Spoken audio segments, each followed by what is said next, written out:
Bapa di dalam sorga, kami datang ke hadapan Tuhan. Kami bersyukur karena di dalam segala hal yang terjadi dalam hidup kami, sebagai orang beriman, kami boleh dibentuk oleh Tuhan. Kami boleh menjadi orang yang makin mengasihi Tuhan. Kami boleh menjadi orang yang makin boleh mengerti firman Tuhan. Kami berdoa kiranya Roh Kudus boleh menuntun kami hari lepas hari. Sehingga kami boleh berjalan di dalam jalan Tuhan. Jalan kebenaran yang boleh memuliakan nama Tuhan. Kami menyerahkan Tuhan perenungan kami pada pagi ini. Dan biarlah kami semua boleh bertumbuh. Kami semua boleh makin mencintai Tuhan dan pekerjaan Tuhan. Terima kasih Bapa, dengar doa kami di dalam nama Tuhan Yesus kami berdoa. Amin. Mari kita membuka Alkitab kita dari Matius masih pasal yang ke-10. Kita akan melihat beberapa bagian. Saya akan ajak kita lihat di dalam ayat yang ke-7, ayat ke-15 dan 16. Matius pasal yang ke-10, ayat yang ke-7, ayat yang ke-15 dan ayat yang ke-16. Saya bacakan buat kita, ini adalah pengutusan Tuhan Yesus kepada 12 murid ya. Pergilah dan beritakanlah. Ini kalimat berita yang ditekankan sama dengan apa yang dinyatakan oleh Yohanes Pembaptis dan oleh Tuhan Yesus Kristus, yaitu adalah kerajaan sorga sudah dekat. Itu poinnya saudara ya. Ayat 15, aku berkata kepadamu, sesungguhnya pada hari penghakiman tanah Sodom dan Gomora akan lebih ringan tanggungannya daripada kota itu. 16, lihat aku mengutus kamu seperti domba ke tengah-tengah serigala. Sebab itu hendaklah kamu cerdik seperti ular dan tulus seperti merpati. Bapak Ibu Saudara sekalian, di minggu yang lalu kita sudah merenungkan, yaitu setiap kali sebelum penghakiman itu dinyatakan, Tuhan selalu memberikan suatu peringatan. Ini kita sudah tahu ya saudara ya. Kita sudah melihat bagaimana di dalam Kejadian, kitab Kejadian, kita ada satu gambaran menyatakan Tuhan sudah memperingati Adam sebelum jatuh, memperingati Kain sebelum jatuh. Nanti kalau kita lihat di dalam kitab Bilangan, kita lihat di dalam kitab Ulangan, khususnya pasal yang ke-28, kita akan melihat ada gambaran mengenai berkat dan kutuk. Sebelum Israel menjalani hari-harinya di dalam masa raja-raja, hakim-hakim, raja-raja, kita sudah melihat warning daripada Tuhan. Ini kadang-kala orang-orang ya percaya gagal melihat natur dari apa yang dinyatakan di dalam misalnya Ulangan pasal 28. Kalau kita bandingkan saja ya, kalimat berkat sama kalimat kutukan itu lebih panjang yang mana? Kita nggak terlalu terlalu notice, tapi lebih panjang mengenai peringatan mengenai jangan kamu meninggalkan Tuhan Allahmu. Itu list kutukannya panjang sekali saudara. Tapi kadang orang itu lihatnya terus kepada berkat. Mereka tidak sadar bahwa ada warning daripada Tuhan dengan keseriusan yang mendalam. Kenapa? Karena tuntutan Tuhan sederhana kok sebetulnya. Sederhana, quote-in-quote. Yaitu adalah aku kudus, kamu harus kudus. Kuduslah kamu sebab aku Tuhan Allahmu kudus. Itu penekanan yang dari kitab Pentateuch, 5 kitab Musa, sampai nanti the whole story of the Bible, di dalam seluruh bagian firman Tuhan, kita akan lihat tema mengenai Tuhan menyatakan kekudusan namanya berkali-kali. Saudara.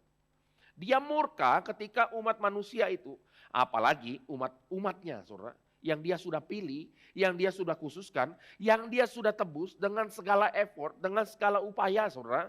Ya, ini sekali lagi quote and quote ya, kalau kita lihat di dalam perjanjian lama, dengan segala nabi yang diutus, dia sudah kerjakan semua. Maka nanti kita waktu lihat Tuhan komplain tentang Israel, itu komplain yang valid. Maksudnya gini, apalagi yang aku harus kerjakan untuk membuat kamu itu menjadi kebun anggur yang berbuah dengan baik. Semua aku sudah kerjakan. Tanah aku udah gali. Aku udah tanamin kamu. Aku udah merawati kamu. Sekarang waktu kamu tumbuh, kamu itu tumbuh menjadi buah anggur yang asam. Oh ini sesuatu hal yang kita harus menyadari saudara. Itu Tuhan memberikan effort sehingga kita akan sadar satu hal. Maksudnya ketika Israel tidak bertumbuh, itu bukan salah Tuhan. Itu salah Israel saudara. Jadi warningnya sudah terus dikasih.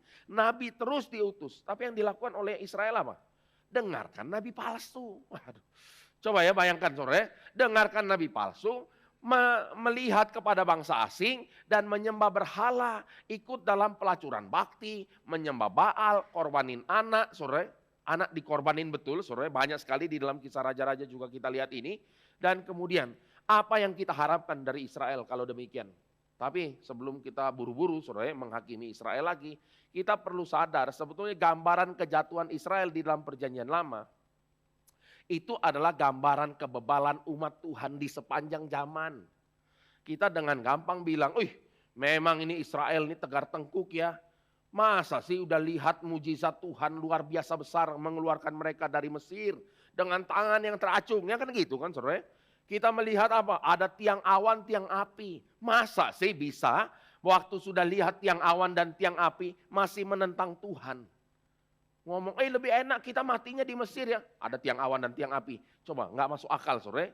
Ini kan kalau kita gambarkan secara picture atau kita dalam kayak motion drama gitu, kita rasa kayaknya mustahil deh bisa lakukan ini. Kayaknya kamu bebal sekali deh. Tapi saudara, orang Kristen hari ini yang sudah membaca firman, yang sudah melihat benar-benar ada penyertaan Roh Kudus di dalam sepanjang sejarah. Kalau kita lihat PA saja di dalam seri yang bulan lalu saudara, yaitu mengenai kebangunan rohani. Kita lihat penyebaran firman Tuhan dari mula-mula kepada masa reformasi sampai kepada kita hari ini. Ini adalah fakta sejarah yang menyatakan apa? Allah kita Allah yang hidup. Allah kita Allah yang kudus, Allah kita Allah yang suci, Allah kita yang mengendalikan sejarah saudara. Kita sudah lihat ini belum? Sudah. Lah, kalau sudah lihat begini, pertanyaan sederhana. Kenapa masih kompromi? Kenapa masih melakukan hal-hal yang seolah-olah kehidupannya tidak beriman? Nah itu sederhana saja saudara. Jadi maksudnya ya saudara, waktu kita lihat satu bagian firman, kita tidak buru-buru hanya menghakimi orang Israel. Iya ya, ini orang-orang payah ini, tegar tengkuk semua. Masa sih, ya kira-kira gitu ya. Ini adalah cerminan bagi kita. Maka firman Tuhan itu seperti pedang bermata dua. Kadang-kala dulu kita nggak ngerti ya, pedang bermata dua itu apa. Kalau pisau itu pisau bermata satu ya saudara. Nah itu pisau matanya satu. Kalau mata dua ya dua sisi itu tajam. Jadi maksudnya pedang bermata dua kalau cabut hati-hati kita bisa robek saudara. Cabut luka saudara karena pedangnya dua mata. Nah firman Tuhan itu seperti ini saudara. Dan bahkan firman Tuhan itu digambarkan bisa membedakan pertimbangan hati kita. Oh ini enggak sederhana saudara. Maksudnya waktu kita ngomong ini murni, tulus atau punya maksud yang ganda seperti para politikus lah. Kita bisa saja lihat ada politikus yang mungkin galak ya, kelihatannya jujur adil. Tapi motivasinya mungkin pencitraan lah. Kita udah biasa lihat hal ini. Tapi pedang bermata dua membuat kita itu waktu baca firman bukan hanya mengerti realita, saudara, tapi mengerti kita punya kebobrokan diri dan disitulah letak kuasa firman yang hidup itu membuat kita bertobat sekali lagi. Nah ini kebenaran firman. Nah jadi Bapak Ibu Saudara sekalian, di minggu lalu kita sudah bicara ya bagaimana Tuhan selalu saja memberikan peringatan. Orang Israel sudah diperingati, mereka sudah tahu mereka akan bagaimana kalau tidak menyembah Tuhan dengan setia. Dan betul saja konfirmasinya adalah pada waktu mereka mulai menyembah berhala saudara. Tuhan peringati berkali-kali. Nabi Yeremia itu saudara kalau kita baca kitab Yeremia. Kita sendiri hatinya luka saudara. Kenapa? Karena ekspresi kesusahan Yeremia itu dinyatakan di dalam kitab itu. Kita akan mengerti kenapa ya Yeremia menjadi nabi yang dikenal sebagai nabi yang menangis. Kita baru ngerti saudara. Kenapa? Karena dia itu sudah lihat penghakiman Tuhan yang akan datang. Dia sudah tahu kehancuran Israel akan terjadi. Dia ngomong suruh orang bertobat, tidak ada orang bertobat. Suruh. Itu sakit hatinya luar biasa. Tapi bedanya ya, Yeremia itu merasa kesalahan bangsa, itu kesalahan dirinya juga. Ini beda, bukan orang kayak ya kamu orang jahat lah ya, saya orang baik sendiri. Ini kan spiritualitas yang kadang-kala dipakai oleh hamba Tuhan ya saudara. Hamba Tuhan tuh kadang, ya ini ya biasalah saudara. Hamba Tuhan tuh kadang kalau ngomong saudara, bisa melihat orang lain tuh jahat-jahat semua ya. Dia yang paling baik. Ini mentalitas Farisi saudara. Atau kalau kita ngomong ini agak dekat dengan reform ya saudara. Kita lihat gereja-gereja lain mungkin agak evil saudara. Kita lah yang paling suci dan kudus itu enggak saudara. Itu hati-hati saudara. Nah maka waktu Yeremia tulis di dalam kitab ratapan. Apa yang kita bisa lihat di sini? Lamentasi, ini namanya ratapan ya, lamentasi. Dia lamentasi, dia mengakui dosa dia tahu kebobrokan dia. Dan di situ dia mewakili suara bertobat, maksudnya menyerukan diri, mewakili bangsa untuk bertobat di hadapan Tuhan. Yeremia, saudara. Kita lihat terus ada peringatan Tuhan, peringatan Tuhan. Nah sampai saudara, kalau kita lihat di dalam minggu lalu juga ya, kita lihat, kita sudah renungkan mengenai Sodom dan Gomora, dan sekarang kita akan lihat beberapa bagian lagi saudara, yang kita belum renungkan di minggu lalu. Apa itu? Yaitu sebetulnya bagian ini ya saudara, sangat penting waktu kita lihat bagaimana waktu Abraham berdoa, itu digenapkan di dalam peringatan melalui 2 orang malaikat yang datang ke Sodom.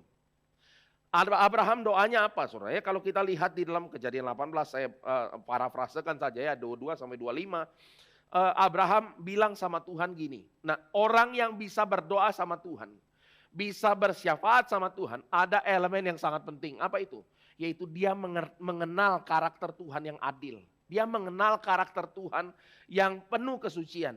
Maka dia bilang seperti ini, apakah engkau akan melenyapkan orang benar bersama dengan orang fasik? Jauhlah daripadamu untuk membunuh orang benar bersama-sama dengan orang fasik. Sehingga orang benar seolah-olah sama dengan orang fasik. Masa hakim segenap bumi tidak menghukum dengan adil? Dan bagian berikutnya kita tahu ya, doa yang tawar-menawar ini. Tuhan kalau ada 50, ini kalau kita di tempat Abraham ya, saya nggak tahu kita doanya bagaimana saudara ya. Abraham doa kalau ada 50, kalau ada 45, ini deg-degan sudah ya. Ini kayak nawar-nawar di ini Tanah Abang saudara ya. Nawar 45, 40. Tawar terus, mau tawar berapa ya? Kalau harganya 100, kita mau tawar berapa? 50, boleh 50, ya 45, 40, 30, 20. Minta 20 udah agak keterlaluan saudara ya. Satu lagi dia bilang 10, wah luar biasa saudara. 10 minta saudara. Abraham tidak lanjutkan, masa tidak ada 10 orang saudara, itu sesuatu hal yang aneh sekali. Tapi saudara, sadar tidak waktu malaikat datang, sebetulnya ini mengkonfirmasi karakter Tuhan yang adil dan setia itu saudara. Hakim yang adil itu datang, mengutus malaikat datang ke sana, dan dicatat di dalam nanti pasal 19 ayat 16, bahwa Tuhan itu hendak memberikan belas kasihan kepada Lot. Dan seluruh kerabatnya, saudara coba hitung ya. Ini kan Lot sudah punya menantu 2, calon ya, menantu lah ya. Ini kalau menantunya bawa dia punya bapak, papa, mama, sudah tambah 2 lagi. Masing-masing tambah 2 lagi. Dia punya adik, mungkin ipar ya hitungannya kalau ini, ya adik. Terus bawa lagi keluarga-keluarga. Jadi bisa sekampung saudara. Kita tahu satu hal, kalau kita menikah saudara, kita itu bukan hanya menikah dengan dia. Ini problem orang modern saat ini ya. Kita cuma mau menikah dengan kamu, bukan dengan keluarga kamu. Ini tidak pernah ada budaya ini di dalam budaya kuno manapun saudara. Kalau kita nikah ya kita nikah dengan the whole family. Terima bukan terima dia saja. Terima seluruh anggota keluarganya. Sebetulnya saudara, kalau kita lihat bagian ini, kalau mantu mau dengar saudara, dia bisa membawa banyak sekali anggota keluarga. Mungkin seluruh Sodom dan Gomora itu akhirnya kenal.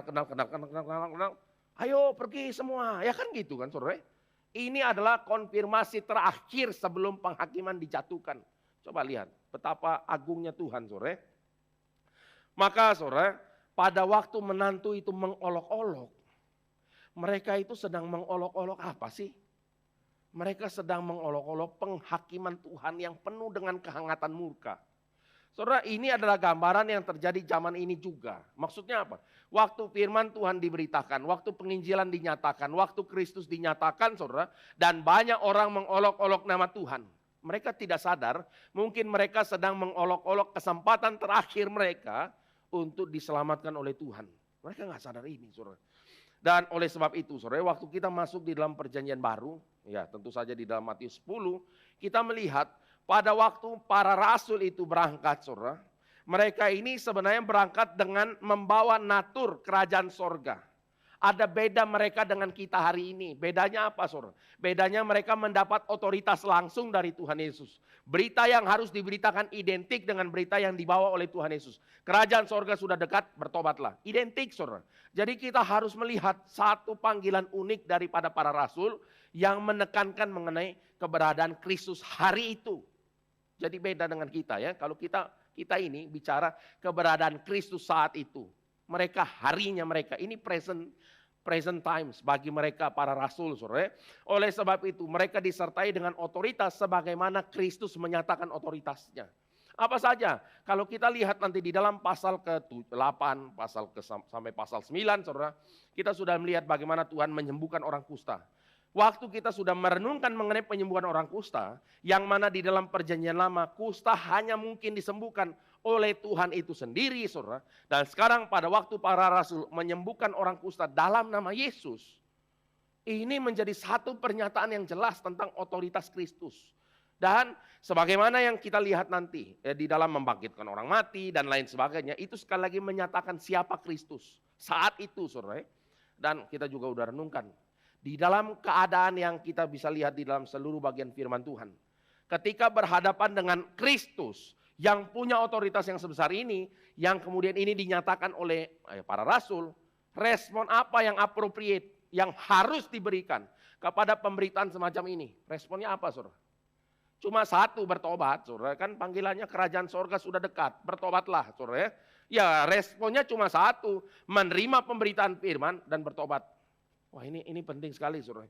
Tapi saudara, setelah mereka memberitakan firman, banyak kota yang tidak bertobat. Salah satu kota yang paling ironis terjadi, maksudnya paling ironis itu adalah mujizat paling banyak di situ dilakukan, saudara. Tetapi mereka tetap menolak Tuhan. Itu mana? Kota mana? Ini sekarang lanjutannya, saudara. Kita perlu lihat Matius 11, 20 sampai 24. Matius 11, 20 sampai 24. Nanti ada istilah lagi Sodom dan Gomora. Ini nggak muncul di dalam Injil sinoptik yang lain, saudara. Hanya muncul di dalam Matius saja bagian ini. Bahkan kalau kita lihat, ya ini sesuatu hal yang nanti disandingkan dengan kota-kota kafir yang lain, saudara. Yaitu kota Kapernaum. Saya baca dulu, saudara. Matius 11, 20 sampai 24. Lalu Yesus mulai mengecam kota-kota yang tidak bertobat. Sekalipun di situ, ia paling banyak melakukan mujizat-mujizatnya. Celakalah engkau Khorazim, celakalah engkau Betsaida. Karena jika di Tirus dan Sidon terjadi mujizat-mujizat yang telah terjadi di tengah-tengah kamu, sudah lama mereka bertobat dan berkabung. Tetapi aku berkata kepadamu, pada hari penghakiman, tanggungan Tirus dan Sidon akan lebih ringan daripada tanggunganmu. Dan engkau Kapernaum, apakah engkau akan dinaikkan sampai ke langit? Tidak, engkau akan diturunkan sampai ke dunia orang mati. Karena jika di Sodom terjadi mujizat-mujizat yang telah terjadi di tengah-tengah kamu, kota itu tentu masih berdiri sampai hari ini. Tapi aku berkata kepadamu, pada hari penghakiman, tanggungan negeri Sodom akan lebih ringan daripada tanggunganmu. Saudara, kita lihat ada hal yang identik di sini antara natur pemberitaan para rasul dan natur pemberitaan yang langsung dinyatakan oleh Kristus. Itu apple to apple, saudara. Beda dengan kita hari ini. Kenapa, saudara? Karena Kristus waktu memberitakan dirinya, saudara, dialah sang terang itu. Jadi revelation akan natur kingdom of God yang dibawa oleh Kristus dan yang dinyatakan oleh para rasul itu identik. Ada beda dengan kita, saudara? Beda sekali. Itulah sebabnya kita hati-hati. Rasa kayaknya kita punya otoritas sudah mirip para rasul ya. Hati-hati, saudara. Kenapa? Karena para rasul dan Kristus hari itu revelation atau pernyataan tentang kerajaan sorga itu betul-betul clear. Hari ini bisa nggak kita clear? Bisa, tapi prosesnya mungkin tidak seperti para rasul yang betul-betul hari itu menjadi utusan langsung Tuhan, saudara. Tapi yang kita bisa lihat di sini adalah komparasi bahwa yang menolak Kristus itu akan masuk dalam penghakiman yang lebih berat dari Sodom dan Gomora. Sama naturnya dengan para rasul, saudara. Jadi kita sudah lihat bagian ini.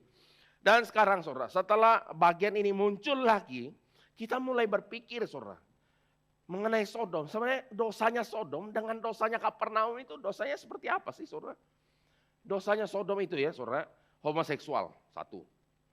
Pemerkosaan homoseksual, rasanya tidak ada yang lebih evil dari inilah ya di dalam Alkitab, saudara. Itu evilnya evil banget lah. Itu kategorinya sudah benar-benar kita rasa ya memang layak lah. Ini satu kota udah homoseksual, lalu lakukan mau memperkosa lagi, tamu asing lagi yang harusnya mereka nyatakan hospitality.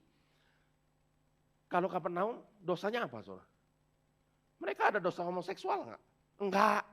Kalau mereka lakukan itu zaman itu, udah di bumi hanguskan sama orang-orang Farisi.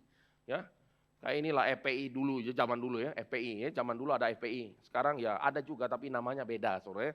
Gayanya agak lebih humanis sedikit. Oke lah ya, terlepas dari itu orangnya sama, sore. Dan kita lihat ya, FPI ngapain? Coba ya kalau ada parade ini homoseks di jalan ya, sore. Pasti mati semua itu, sore. Kecuali ya saya nggak tahu ya, dibayarin, saya nggak tahu lah. Tapi balik lagi ya, semua bisa dikomunikasikan kalau di Indonesia, jadi contohnya agak kurang valid sedikit sore. Tapi kalau di sana enggak sore. Kenapa? Karena mereka betul-betul melihat itu sebagai kekejian dan akan di bumi hanguskan. Jadi tidak ada yang kayak ginian di Yerusalem, saudara, di Kapernaum maksudnya. Dan sekarang waktu Kapernaum kita bicara, mereka ini sudah mendapatkan pernyataan mujizat yang luar biasa besar, saudara. Kita perlu tahu mujizat apa yang ada di sana, saudara. Saya ingin ajak kita lihat ya. Ini adalah hukuman paling berat itu karena menolak sang terang itu sendiri. Yaitu mereka sudah lihat otoritasnya. Dan mujizat yang terjadi di Kapernaum, mujizat apa, saudara? Saya ambil contoh ya. Kita lihat sedikit, Matius 8. Matius 8 bagian pertama ini. Waktu Tuhan Yesus menyembuhkan seorang hamba perwira, centurion. Itu di Kapernaum, saudara, ayat 5, pasal 8 ayat 5. Ketika Yesus masuk ke Kapernaum. Nah ini sudah jelas, saudara. Ini berarti mujizat ini lokasinya ada di sekitar Kapernaum semua. Mulai dari pasal 8 sampai seterusnya. Ini kan berdekatan kota-kota itu, saudara. Danau Galilea pun dekat sekali dengan Kapernaum. Dan lebih jelas lagi, pasal 8 ayat 5 bicara Tuhan Yesus menyembuhkan hamba seorang perwira di Kapernaum. Dan nanti setibanya di rumah Petrus, itu juga lokasinya di Kapernaum, saudara. Dan waktu kita lihat pasal 9, di dalam Matius tidak terlalu ketara, ini di mana. Tapi kalau kita baca Markus, saudara, kita tahu ini di Kapernaum juga. Orang lumpuh berjalan, saudara, di depan mata mereka. Mereka lihat mujizat demi mujizat, saudara. Dan waktu Matius pemungut cukai, itu bertobat, itu di Kapernaum juga, saudara. Jadi ini lokasi mujizat yang dilakukan oleh Tuhan Yesus, itu paling banyak di mana? Di Kapernaum, saudara. Dan bukan hanya itu, kalau kita nanti lihat ya, di dalam bagian lain, di Injil yang lain, saudara, kita lihat ada bagian di mana Kristus waktu mengajar di sinagog, itu di Kapernaum, sinagog di Kapernaum, dekat sekali dengan rumah ibu mertua Petrus ya saudara. Itu waktu dia mengajar, ada orang yang kerasukan setan dan berteriak gini, apa urusanmu dengan kami, hai Yesus orang Nazaret? Engkau datang untuk membinasakan kami? Engkau datang untuk membinasakan kami? Aku tahu siapa engkau, yang kudus dari Allah. Itu lagi Tuhan Yesus lagi ngajar di sinagog di Kapernaum, saudara. Ada pernyataan seperti itu. Dan saudara, waktu terjadi mujizat 5 roti dan 2 ikan, itu di daerah mana? Dekat Kapernaum, saudara. Mujizat 5 roti dan 2 ikan itu besar sekali enggak? Besar ya, bahkan ya. Para teolog itu bisa mensandingkan mujizat 5 roti 2 ikan ini dengan karya penciptaan Tuhan langit dan bumi. Kenapa, saudara? Karena di dalam penciptaan Tuhan langit dan bumi, waktu Tuhan ciptakan segala sesuatu itu langsung di dalam usia yang dewasa ya, kelihatan appearance of age. Maksudnya Adam waktu diciptakan hari pertama itu, udah gede dia, bukan baby lagi, saudara ya. Tapi luar biasanya, waktu 5 roti 2 ikan, mujizatnya itu melampaui, saudara. Kenapa? Karena kalau di dalam penciptaan Tuhan cuma bilang, jadilah ikan-ikan, ikan jadi dan berenang, saudara ya. Sekarang waktu 5 roti 2 ikan, ikannya jadi ikan goreng atau ikan apapun, asap atau apa, tinggal dimakan, saudara. Ini kan melampaui penciptaan maksudnya. Multiplikasi makanan jadi. Itu sesuatu hal, kalau kita percaya firman, saudara, ini melampaui dari penciptaan. Sama roti itu tinggal makan loh, bukan Tuhan bukan bilang tanah tumbuhkan tanaman ya, itu kan jadi kan kalau di Kejadian, saudara. Tumbuh gandum atau apapun lah, saudara. Sekarang ini sudah roti jadi, saudara. Besar nggak itu? Besar. Kasih makan berapa? 5.000 orang. Banyaknya minta ampun. Banyak sekali ini sudah kalau di Jakarta udah kayak speak ya, saudara. Kalau speak di Jakarta yang ada hari apa penuh sekali, 5.000 orang. Kita bagiin konsumsi aja bisa berapa menit, saudara. Sekarang itu terjadi di depan mata mereka. Di mana itu? Kapernaum. Lalu apalagi di situ? Waktu di sana Tuhan Yesus juga menjelaskan mengenai siapa dia. Dia adalah roti hidup. Jadi bukan hanya mujizat, tapi juga bicara mengenai pengajaran yang sejati. di mana? Kapernaum.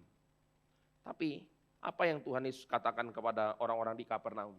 Dia bilang gini, dia mengecam kalau kota-kota di zaman dulu yang terkenal dengan kejahatannya, yaitu Sodom dan Gomora, Tirus dan Sidon, melihat apa yang kamu lihat, mendengar apa yang kamu dengar, tentu orang-orang itu bertobat dan kota itu sampai hari ini masih ada. Berarti sore kita harus sadar satu hal, dosa menolak Kristus jauh lebih besar daripada dosa imoralitas. Jadi kita jangan bilang, oh kalau gitu ya dosa percaya Tuhan lah. Nggak bisa sore. Itu adalah satu realita di mana waktu orang Kristen memberitakan firman, dia membawa, ya balik lagi ya, dia membawa berkat atau kutuk. Kalau orang itu respon, dia mendapat berkat atau pengampunan dari Tuhan. Kalau dia tidak respon, dia mendapat kutukan dari Tuhan. Tapi saudara, coba kita jangan jauh-jauh dulu ya. Kita lihat lagi. Mujizat. Bukankah ini juga yang ditekankan di dalam kekristenan zaman sekarang? Sekali lagi saudara, sadar kan KKR yang paling laris manis apa? Bertobatlah, kenapa harus binasa? Wah itu nggak laris saudara, itu humasnya amsyong-amsyong baru banyak saudara. Tapi kalau KKR kesembuhan ilahi, yang kurus gendut, yang gendut kurus, rame saudara. Rame, nggak usah pakai humas saudara. Semua mau pakai baju slim fit deh sore. Kita pakai baju slim fit, kancingnya udah kayak Superman sore. Terbuka semua. Nah, kita harus lihat saudara, ini mujizat ditekankan hari ini. Betul sekali. Tapi saudara kita harus tahu, sekali lagi Kapernaum saja. Kristus saja, maksudnya Kristus pada waktu itu yang ada di sana dan melakukan mujizat langsung saja saudara. Membuat orang-orang itu melihat siapa Kristus, tapi mereka percaya sama Kristus enggak? Tidak. Jadi kita mau mengulangi cerita apa sih sekarang? Cerita mengenai ini, Kapernaum lagi. Tentang Korazim dan Betsaida lagi. Enggak saudara. Kita harus tahu orang bertobat itu karena mendengar firman. Kembali kepada firman saudara. Ini kan kita udah renungkan juga di bulan lalu di dalam PA saudara ya. Yaitu bicara kebangunan rohani selalu dimulai dengan cinta firman. Ada orang yang hati ditawan firman. Ada orang-orang yang kemudian sadar bahwa jemaat perlu baca firman. Lalu mereka lakukan apa?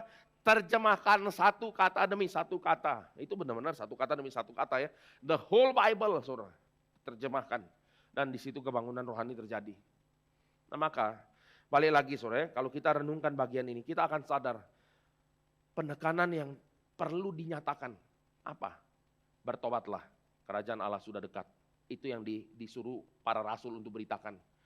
Mujizat itu mengikuti mereka pada waktu mereka memberitakan dan itu eksklusif pada saat itu. Salah satunya yang kita tahu adalah kenapa mujizat itu eksklusif, karena ada kata-kata ya, bangkitkanlah orang mati. Itu eksklusif saudara ya. Kita bilang, oh enggak kok mujizat bisa terjadi saat ini. Ya, mujizat yang seperti apa dulu saudara? Membangkitkan orang mati, langsung mulai berpikir lagi. Teologinya mulai agak kacau lagi dan susun ulang saudara. Ya, kita masih bisa kecuali bangkitkan orang mati. Tidak bisa saudara. Karena Alkitab itu satu paket, kita tidak boleh hapus tip X dikit. Supaya apa? Ya kita rasa kayaknya kita punya otoritas yang sama saudara. Tidak saudara, kita beda saudara.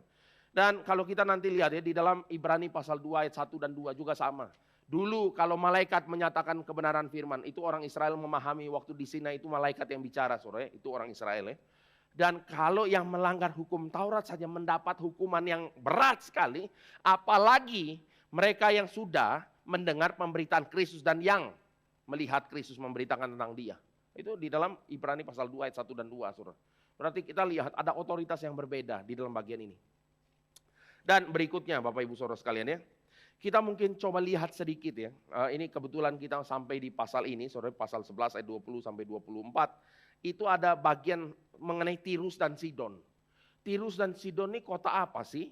Kita harus tahu di abad 9 sebelum Masehi, sekitar tahun 800-an, saudara, itu Raja Ahab Israel Utara itu ambil istri anaknya Etbaal. Etbaal itu penyembah Baal, raja di Tirus ya. Di daerah Tirus dan Sidon itu dia raja imam, saudara, yang menyembah Baal. Dia ambil anaknya yang seperti ini, itu namanya Isabel. Saudara tahu, di dalam 1 Raja-Raja 18. Kalau kita baca terus, apa yang dilakukan oleh Ahab dan Isabel? Membunuh umat Tuhan, ya kan gitu ya. Membuat penyembahan berhala sama Asitoret di seluruh Israel. Sampai orang-orang Israel ikut penyembahan berhala, korbankan anak sendiri. Itu yang dilakukan oleh Tirus dan Sidon, saudara. Dan masif sekali bagian ini kalau kita perhatikan. Dan berikutnya, saudara. Nanti di dalam Yehezkiel, itu pasal 26 sampai 28 kita tidak baca sekarang. Saya cuma overview, nanti lain kali mungkin kita bisa bahas, saudara.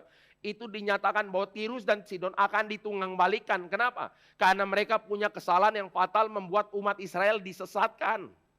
Dan dikatakan akan dihancurkan habis-habisan, saudara. Dirusak kotanya. Jadi Tirus itu ada 2 kota ya. Kota yang di daratan sama kota yang di pulau. Jadi digambarkan nanti dirusak dan batunya dilempar ke laut.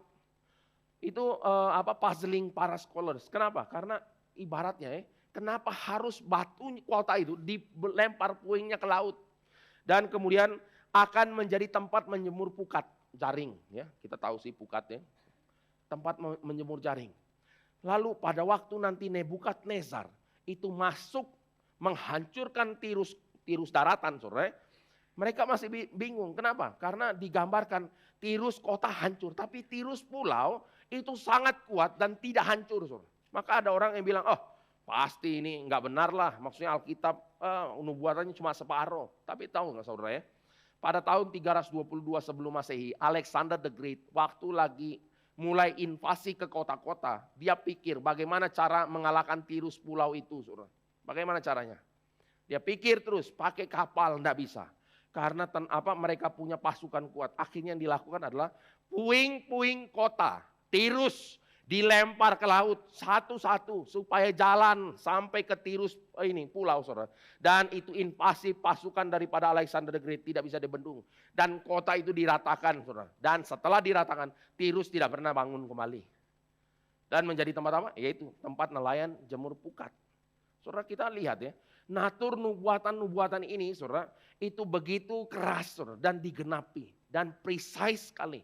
Sampai para ahli yang liberal berpikir ini pasti lihat ke belakang lah ya, ini mereka bilang mana bisa begini, pasti ini backdate ya, kayak orang-orang kantor itu. Kalau ada audit datang, oh ini nggak ada notanya, ayo kita buat nota tahun 2000 sekian, saudara.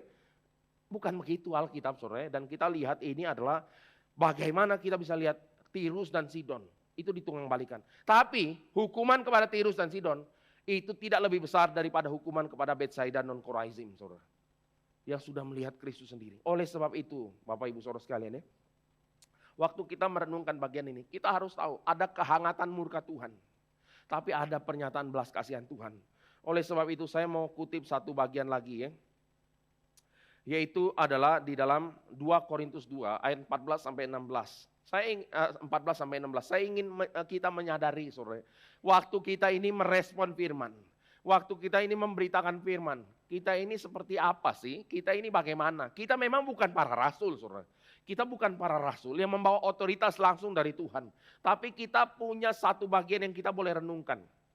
Saya baca ya, saudara, pasal 2 Korintus 2, 14 sampai 16. Demikian firman Tuhan.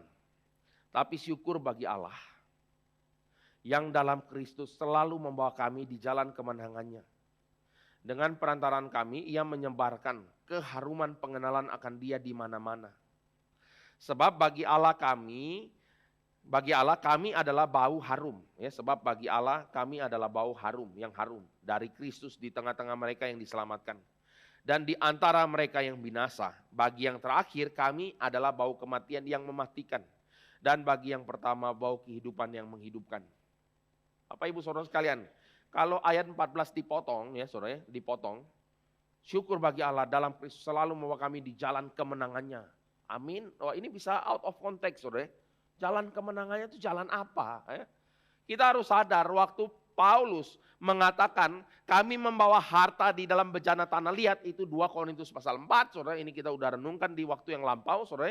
Waktu dia bicara itu dia sadar. Dia bilang apa? Kami membawa kematian Kristus dalam diri kami supaya hidup Kristus nyata di dalam hidup kami, saudara. Itu yang dia bilang ya. Maka jalan kemenangan itu apa sih? Yaitu di dalam perjalanan membawa harta itu di dalam tubuh bejana tanah liat yang bisa rapuh, yang bisa ditindas, yang bisa mengalami putus asa tapi tidak ditinggal sendiri, dan lain sebagainya, saudara. Ini jalan kemenangan. Maka waktu dia berjalan, saudara, kehidupan Paulus, kehidupan kita semua, ini naturnya adalah membawa kesaksian itu di hadapan baik orang yang akan diselamatkan atau orang yang akan dibinasakan Tuhan, saudara. Bagi yang pertama, saudara, itu bau yang menghidupkan. Bagi yang kedua, bau yang mematikan, saudara. Jadi sadar enggak ya, kita ini tidak ada ground zero atau ground netral, enggak ada, saudara. Maksudnya ya, keberadaan kita tidak menjadi berkat dan tidak menjadi kutuk. Enggak ada itu. Keberadaan kita tidak mempengaruhi apapun, tidak bisa. Kita punya hidup itu kalau memang sungguh mengikut Tuhan, kita punya kehidupan cuma dua, yaitu pertama, menyatakan Kristus yang membuat bau harum bagi orang yang akan diselamatkan dan bau yang akan kematian bagi yang dibinasakan, atau ya kita adalah bagian dari orang kedua yang akan dibinasakan itu, saudara ya. Naturnya cuma itu, saudara. Dan sekali lagi, setelah kita merenungkan seluruh bagian firman, kita menyadari apa? Kita menyadari kita punya panggilan, kita punya satu firman yang memperingatkan kita untuk kembali kepada Tuhan. Dan setelah kita kembali, kita disertai oleh karya Roh Kudus dan kita boleh menjadi pernyataan Tuhan dalam hidup kita saat ini. Dan setelah ini, saudara, memang kita masuk ke bagian berikut, cuma waktu mungkin tidak cukup, saudara. Baru setelah mengerti bagian ini, kita diutus kemana? Kita seperti domba di tengah serigala. Dan kalau kita tadi mengerti sedikitnya tentang apa yang Paulus bilang, kita sudah tahu naturnya domba di tengah serigala, yaitu kita akan diserang begitu rupa, tapi bagi yang menyerang, mereka akan mencium bau kematian dari kita, saudara. Karena kita punya hidup akan menjadi konfirmasi penghukuman bagi mereka yang menyerang kita, saudara. Nah, ini adalah satu hal yang melegakan bagi pekerjaan misi, saudara. Berarti kita punya pekerjaan pasti tidak mungkin sia-sia. Karena satu menghidupkan, satu mengkonfirmasi kematian. Itu saja sudah. Jalan sudah. Kenapa? Karena inilah memang natur orang yang mengikut Tuhan. Dan terakhir, saudara, saya ajak kita lihat satu bagian lagi dalam Filipi 1 ayat 28.